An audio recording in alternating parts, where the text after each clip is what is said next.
So, good afternoon. I'm joined by Tom Greenwood, founder and CEO at Volt, an open banking provider. Tom, welcome. Thank you, Matthijs. Good to see you. Yeah, excellent. Great you could make it. So, Tom was a founder at IFX Payments, a foreign exchange-oriented payments company, and currently he's the CEO and co-founder at Volt Open Banking.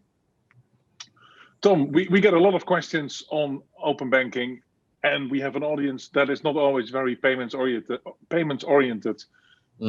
Could you explain, as the Brits would say in layman's terms, what is open banking?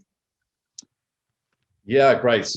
Thank you for this opportunity, Matthijs. So yeah, open banking is something that was conceptualized here in Europe and is now rolling out across the world. It is probably the most transformative piece of financial services legislation in a generation, if not ever. And it's the process of, as the name would suggest, opening up banking and opening up financial services. And here in the UK and Europe, it's governed by the Payment Services Directive 2, which is the Payment Services Directive 2, PSD2, sorry. And open banking is one facet of that. Other facets of that are, for example, strong customer authentication and other elements to it. But open banking is a big part of PSD2, and it mandates by law on every bank in Europe to publish an API. That API is accessible for account information services and payment initiation services. So at Volt, for example, we're a very experienced payments team with backgrounds in payments. So we are leveraging the payment initiation elements of the open banking APIs at each of these banks in Europe. There are over 6,000 banks in Europe. So we're connecting all of those 6,000 APIs to then create a new real-time or soon-to-be instant account-to-account payment scheme and network here in Europe, bank to bank, which makes payments faster, cheaper, and more secure than traditional card payment methods and so on. So yeah, it's payment initiation with direct access to bank accounts to be able to initiate payments, and it's account information services. And so yeah, this is pretty transformative in that if you think about what you can do with your own bank, you can view account information, you can make a payment. Now any other authorized or regulated entity on your behalf and with your explicit consent can initiate payments or get account information from any account that you hold with any institution anywhere in Europe. And so where financial services have traditionally been siloed, where if you want to use the services of a particular bank, you need to go to their proprietary applications to see your account information or to be able to enact services against that account. Now we've got a network economy of financial services through an interconnected financial ecosystem where you can access the services of any accounts with any financial institution through any other regulated or authorized financial institution. So it's a very different picture. And I think, you know, what this leads to in time, nobody really knows yet. I think everybody is unanimous that it's transformative, most certainly. But, you know, we feel like this is a marathon, not a sprint. This is a big journey that we're just embarking on where open banking is concerned. But transformative, it is certainly. There's no doubt about that. So it's a very interesting space and very hot topic. And yeah, we're pleased to be part of the movement. Very good insight there, Tom. You mentioned hot topic. Another hot topic is B2B. And of course, we're coming very much from a B2C. Are there different applications in open banking in B2C versus B2B? Yeah, there certainly are. So my background is actually, you mentioned, I previously founded IFX, which is a B2B banking as a service or bank as a platform sort of fintech business, where I was chief operating officer there for 14 years. So that is actually my background. I've had more exposure to B2B. B2B use cases are mirroring really consumer, you know, use cases and opportunities, in that corporates can see, you know, all of their accounts in one place. They can manage all of their accounts in one place through aggregating all of the account information services from their various financial institutions to bring them into a single platform. So that's very interesting in terms of, you know, just accessibility, usability, the analytics, and the information that you can provide. And I think also an angle into things like working capital paying suppliers, Yeah, paying staff. Yeah, just the fact that you can do it from one place, and not having to log into 5 different banking platforms to perform the same function each one. You can have a centralized platform where you bring all of the account information in from all of those accounts into one platform, and then manage them all from there, from a account information side as well as a payment side. Means that probably 95% of what you would ever need to do with the bank you can do from one place rather than needing to. Yeah, exactly. So that's pretty interesting. And similarly for consumers, there's apps out there now leveraging open banking that allow you to see all of your accounts in one place. And of course, what Volt is enabling is really a new payment method that competes with Visa or MasterCard or PayPal, that makes payments faster, cheaper, more secure, because it's directly from your bank account, right? So there's a lot of upside in that for both consumers and for merchants. And we expect that to be a significant player in the payment space going forward. In fact, WorldPay, FIS Global, one of the largest payment service providers in the world, recently announced in their annual payments report, which is always a good read, that by 2024, they expect account-to-account payments to be their leading revenue stream globally. And account-to-account payments, where Europe is concerned, is open banking payments, more or less. And so, yeah, it's got a very big future and very interesting space. Yeah, let's see how much disruption we can cause. Yeah, that's fascinating insight there. I think we agree that uptake currently is limited, but the UK is a notable exception. Uptake is way beyond what the average uptake is. What is holding back this uptake? So I think familiarity is one of the things. I think consumer behaviors, shift, gradually and slowly. If you used to paying with a certain payment method, you tend to be familiar with that and comfortable with that, and you stick to it. And so I think anybody that was expecting open banking to just kind of leap out of nothing into something big overnight wasn't thinking too much, too carefully about it. It's as I said earlier, it's a marathon, not a sprint, and it's going to take some time for people to get familiar with it. It's going to take some time for people to understand its benefits and its value, but we fully anticipate and expect that to happen in the course of time. I think why the UK is a little bit ahead of Europe is nothing more than they started a bit before Europe, right? So the UK kicked off open banking about 12 months ahead of continental Europe. So naturally, they're a little bit ahead, but we expect the continent to take up and pick up. And we are seeing enormous growth and adoption month on month at the moment in open banking, not just in the UK, but across Europe as well. So we're seeing growth in Germany. We're seeing a lot of growth in Austria, Poland, Portugal, the Netherlands, also in the Nordics. It's really starting to lift off now, so it's exciting. All right, interesting. Any specific verticals that stand out in terms of sort of adoption and growth? So it depends. Our focus at Volt is on payments, and so you've got historically, and it's always the case that certain verticals move sooner than others. So gaming and gambling and some higher risk categories that are clients are typically first mover on any new payment method that comes out. That's been proven over decades. And so, yeah, some of the early wins have been there, but we are now seeing, just in the last 6 months or so, we're seeing many, many more of the household names that if I was to mention some of them, I won't, but the high street names that we all use every day, we're actively speaking to, they're actively investigating, they're excited and are rolling out their big plans, including some of the largest merchants in the world. In fact, will be launching their open banking payments initiatives in the next few months. So it's very exciting, and it's moving very quickly. And the whole COVID pandemic in 2020 saw contactless and particularly mobile surge, and there was already a lot of mobile adoption and mobile usage. I think it spurred again, or it spurred even more in 2020. I'm assuming the banking apps and a open banking environment go hand in hand.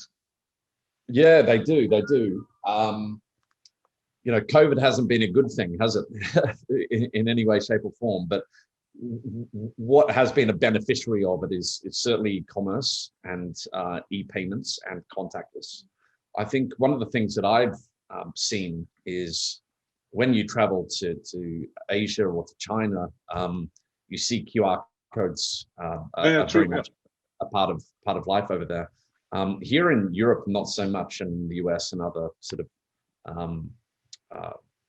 traditionally Western markets, QR hasn't been prominent, but it has seemed to have really spread its wings. Like if you're going into a restaurant, there'll often be a QR code there now rather than a menu. And yeah, I'm just seeing more and more QRs. So QR is very interesting, and we're working on a Vault QR platform and solution at the moment, which is launching in the next 6 weeks. And so we think that QR payments are going to play a big role going forward. That is contactless. The benefits there being that there's no limit to the payment amount, and there is never a need to touch a third-party device, which I think is what people are more conscious of these days in light of the coronavirus and the difficulties that we've lived through. So certainly contactless has got seems to be growing very aggressively, and we expect that to continue. And I think I think the fact that you can do an instant refund is also interesting. I think a lot of people, and of course the shift to online has also increased the number of refunds. Yes. But a refund also means not only you're returning goods, you also get a refund. I think people will be very happy if that refund is instant or faster, given the open banking setup. Is that something you're hearing from merchants as well? This instant refund as a differentiator? Yeah, I mean, for merchants, open banking is just win-win-win. Every base is a win. Cards are still the predominant payment method here in Europe. Card technology was designed in the 1950s and 60s. Fundamentally, it's the same today as it was then. There have been one or two, things that have been introduced like chip and pin, so on and so forth. But fundamentally, the 4-point structure and the way that card payments work is the same now as it was 70 years ago. So merchants are waiting 3 or 4 days to get their money. There are 5 or 6 different separate entities involved between the consumer account and the merchant account. There's a high rate of fraud. There's failed payments. If any link in that chain of those 6 or 7 companies is down, the payment just doesn't work. Compare that to open banking, which has got bank security. There's no more card numbers, so your card information can't be stolen and used for illicit transactions. And to hack an open banking payment, you've effectively got to hack the bank. So if you trust your bank, you should therefore trust open banking payments. So it's far more secure, but it's also instant. It's also no chargebacks. I mean, merchants are just winning on every single base with open banking payments, though. So they're very excited about it, and we expect them to incentivize their end users to adopt it and to move towards it, because getting their hands on the cash in real time rather than waiting for 2 or 3 days to get their money, as well as having greater security, as well as having no chargebacks. I mean, as well as being substantially cheaper than card payments, right? So it's faster, cheaper, more secure. And merchants cannot like that. There's only good things to come from that. What they're waiting for, of course, is adoption, and that will come in time. Yeah, exactly. That always takes time. It's a little bit of the classic chicken and egg in not only cards but payments in general. Yeah. You mentioned chargebacks, and of course, what goes hand in hand with chargebacks is also fraud. It sounds like you also get rid of fraud and chargebacks. So the money that lands really is, besides refunds, but you also have refunds with cards. It's your money. There is no fear of having a chargeback, or it turns out it was a fraudulent transaction. So there's well over 2 billion euros of fraud in Europe per year, and 96% of that is card fraud. So 96% of all fraud we just completely wipe out. straight off the bat. So yeah, there's that's a impressive lot of ROI. there's a lot of upside. But of course, the consumers have got to get familiar with it. They've got to start using it. Yeah, true. I think most people don't question that instant account-to-account payments are the future. You know, they're already the predominant payment method and the leading payment method in the more advanced financial services economies such as China and India and Southeast Asia. UPI in India is an example of an open banking payment method. It was only launched 3 years ago or 2 years ago, 3 years ago, somewhere in there. And it's already the leading payment method in India and is an instant account-to-account payment mechanism. So we expect to see the same here. Pix has just launched in Brazil. Same thing, account-to-account. And the adoption there, just in the last month or so, it's only been live for a couple of months, but the adoption there has just been outstanding. It's incredible how quickly people are adopting it. We have a speaker from eBanks who are originally from Brazil, and we're talking about Latin America. And in that session, we're touching on some of the stats around Pix. But launched, I think, 16th of November from the top of my head. A very impressive take-up in a country that is still there's still a lot of unbanked people. There's a lot of cash. So different use case, different ROI, but very impressive numbers. Very mobile driven in Brazil. Yeah, it's really exciting space. UPI in India, Pix in Brazil, open banking here in Europe. There's Singapore fast. There's open banking rolling out in Australia soon. And the broader vision for Volt going forward is we're looking to connect. Whilst Europe is our home market and we've got to focus on open banking here in Europe, we are connecting Pix. And I was on a call yesterday with Itaú, one of the biggest banks in Latin America, discussing potential plans for us rolling out Pix during Q2. We're also having conversations with people in India and Singapore. And the broader vision for Volt and for the Volt team, and we do have a very senior team of payment industry professionals involved in executive and non-executive functions, is to become the aggregator not only of open banking here in Europe, but of real-time instant account-to-account payment schemes and mechanisms around the world, and then to address the operability and interoperability between those schemes so that you can effectively connect to Volt and get access to a global instant payment network, which is account-to-account. And so, yeah, that's kind of the big dream. That's a big vision. That's what we're shooting for. But the tectonic plates are definitely shifting in payments at the moment. Card payments and Visa and MasterCard have kind of had their day, and they've been enjoying it whilst it's lasted, and good on them. But it looks like the days of the duopoly between Visa and MasterCard are well and truly over. And there's a lot of change in the next couple of years, and staying agile and responding to that change is what we're all about at Volt. Yeah, I think agility is a key word in this. And actually, what you just said is a nice lead-in into my next sort of question. We've seen lots of VC activity in payments in general and open banking specifically, with Tink raising $100 million US dollars, Railsbank token raising a lot of money. I think you raised money at the end of 2020. How are your board meetings? Lots of money means lots of expectations. It does indeed. We completed 2 capital raises in 2020 actually. So that's great. The last one led by Augmented FinTech, and there are some crazy valuations flying around as well. I mean, I thought the Tink valuation at 800 million was interesting. I thought, based on their revenue and their balance sheets, I thought that the some of the valuations that you're seeing flying around, Klarna's valuation even at 11 billion recently was pretty interesting. Yeah, true. Well, a firm at 9 billion IPO number. Yeah. So it's great. It's fantastic for Europe. It's fantastic for the economy. There are really smart people behind these businesses, really good strategies, and I think we all learn off each other. We all watch each other and see what we're doing and kind of grow together, which is great. But we also then compete.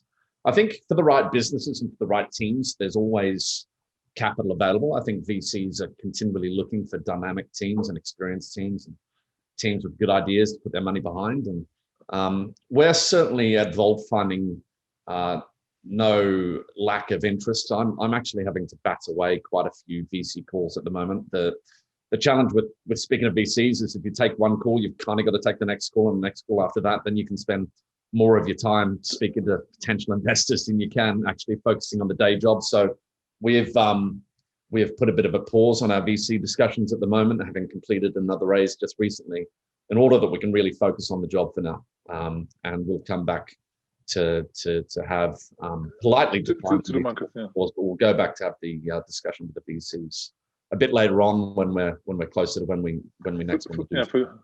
For the next step. Where do you think this market is going? Will it be a winner takes all? Will we see open banking companies, particularly at these types of valuations, buying a bank? Will a bank buy open banking to solve the agility problem?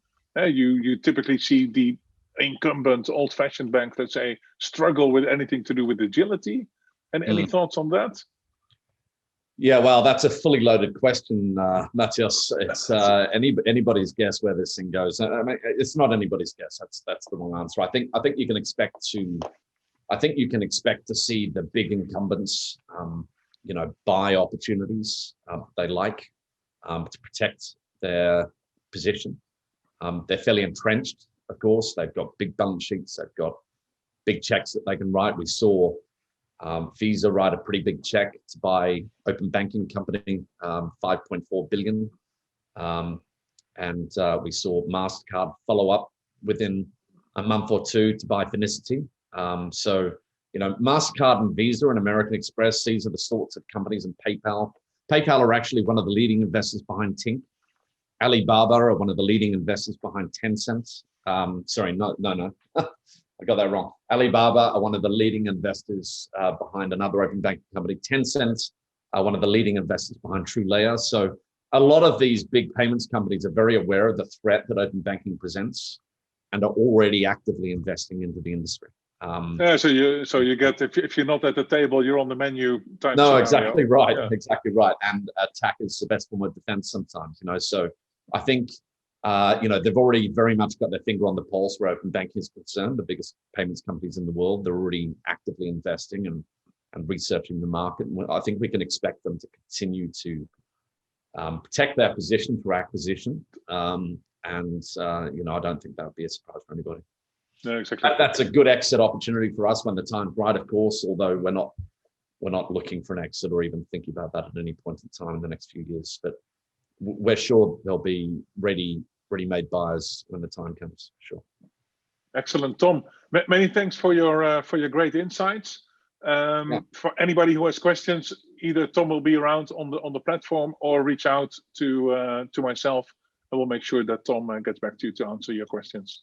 Great. Thank you, Matthijs. Pleasure.